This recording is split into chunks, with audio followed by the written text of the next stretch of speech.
درود میگم به شما بینندگان عزیز، روزتون بخیر و شادی باشد.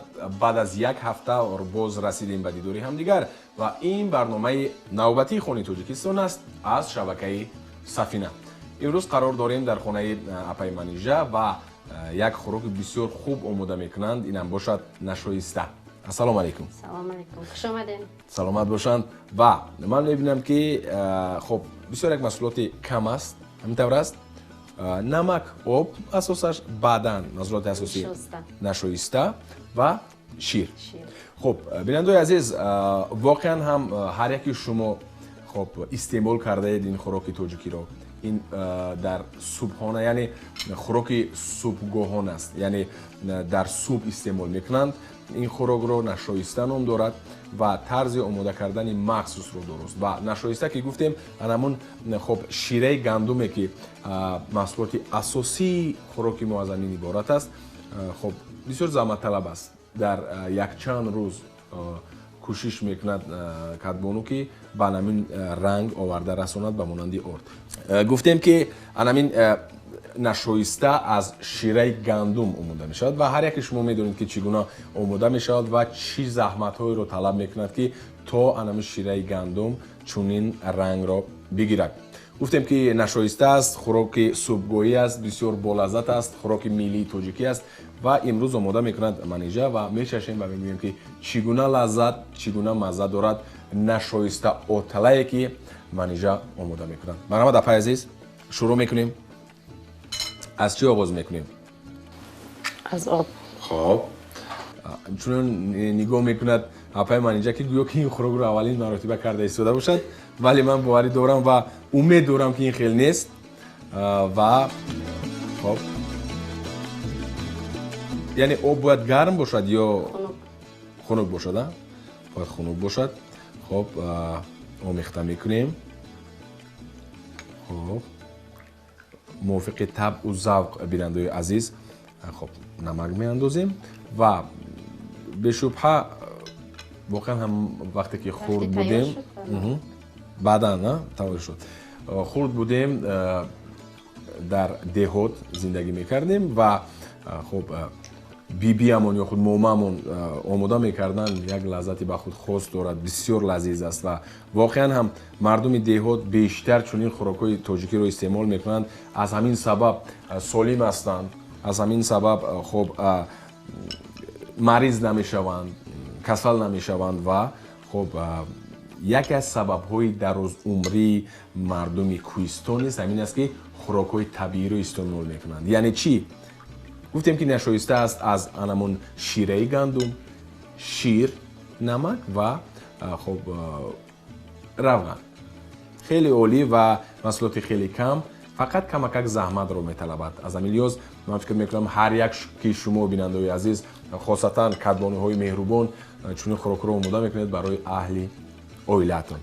پورا آمیخته شد و رنگ آب رنگ سفید رو گرفته. خب بعدا چیکار میکنیم؟ با شیر آمیخته میکنیم.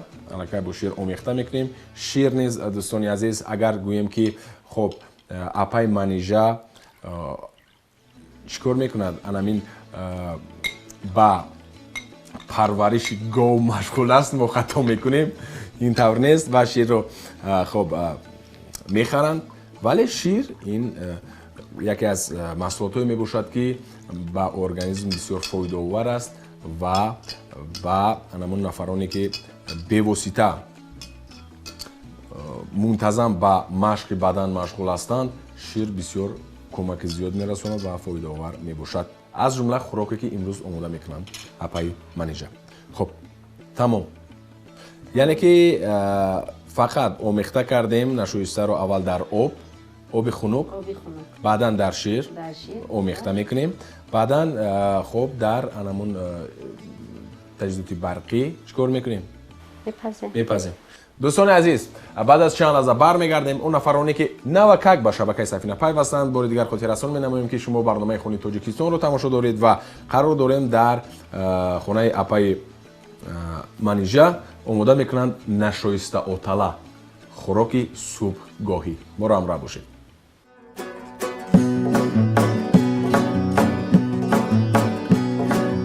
اگر شما از عهده پختن خوراک‌های قدیمی ملی میبرید و میخواهید که به دیگران مهارت و ملکه آشپزیتون را نشان دهید، پس برنامه خانه تاجیکستان این امکانیت را برای شما فراهم می‌آورد. تلفن برای تماس 988 53 52 57. خانه تاجیکستان، ترغیبگر خوراک‌های لذیذ ملی.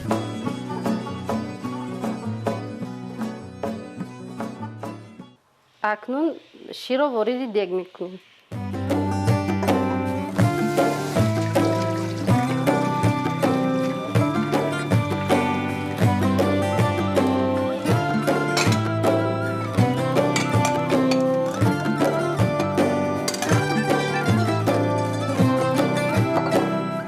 دو سه دقیقه میایستد.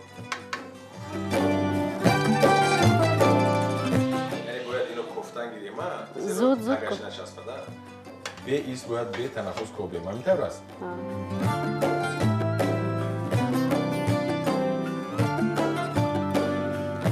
چونانه که در بالا گفتیم این خوراک صبحانه است. از شیره گندم تیار می شود.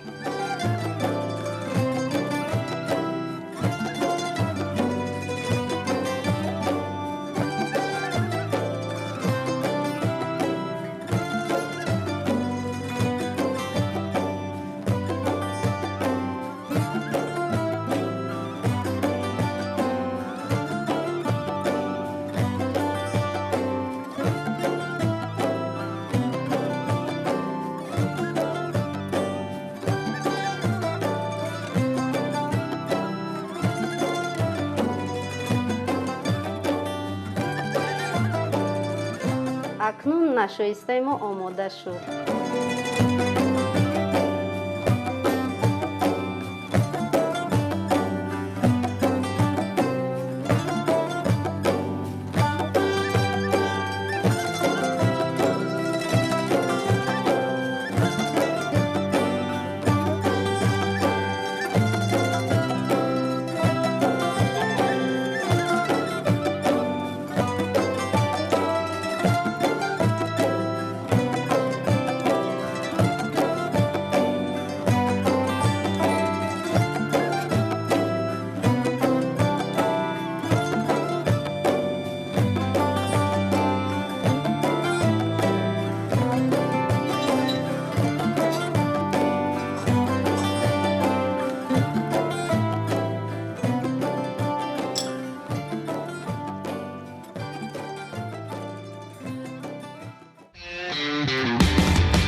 اگر شما از عهده پختن خوراک‌های قدیمی ملی میبرید و میخواهید که به دیگران مهارت و ملکه آشپزیتون را نشان دهید، پس برنامه خانه تاجیکستان این امکانیت را برای شما فراهم می‌آورد.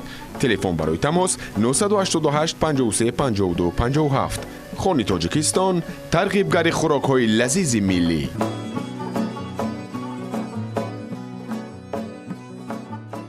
اکنون بینندگان عزیز آماده شد بالاخره نشایسته و طلایی که اپای من اینجا آماده کردند و ما میچشیم و میگوییم که چگونه مزه و لذت دارد. واقعا هم هر یکی شما چشیده اید این خوراک رو. اساسا اینو در سوپ آماده میکنند. خوراک سوپگاهی است و میبینیم که چگونه لذت دارد. خب بوشتی باشید. مرحمت. میچشیم. خب بیشتر با نون استعمال میکنند این رو. همین طور است. خب میبینیم که چگونه خب مزه و لذت دارد. مرحمت. خیلی سال شده بود که این رو نچشیده بودم. یعنی من در نظر دارم نشایسته و طلا رو در اوان کودکی در دیوت آماده میکردند، میخوردیم، استعمال میکردیم. انمون بوی، انمون لذت باری دیگر خب پیش روی من دوران کودکی رو آورد. وقت بسیار با لذت. طعم مخصوص دارد. تشکر زیاد به شما. سلامت باشید. من باوری کامل دارم که هر یک کدبانو میتواند این رو آزادانه برای فرزندان، برای اهل اویله هنگام صبحگاهی آماده کنند و استعمال نمایند، زیرا این خوراک بسیار به سلامتی فایده دارد. این خوراک بسیار سبک است و اساسش این که خوراک یعنی نشویسته و تلا خوراک ملی تاجیکی است. بار دیگه تشکر زیاد به شما بیننده عزیز. اینجا باشد برنامه نوبتی خوانی تاجیکستان به آخر میرسد. تا دیدار نوبتی سلامت بمانید و همیشه از خوراک‌های لذیذ تاجیکی استعمال نمایید، چون که امروز ما با همراهی اپای منیژه استعمال کرده ایستادیم نشویسته و تلا را. تا بازدید دوستان.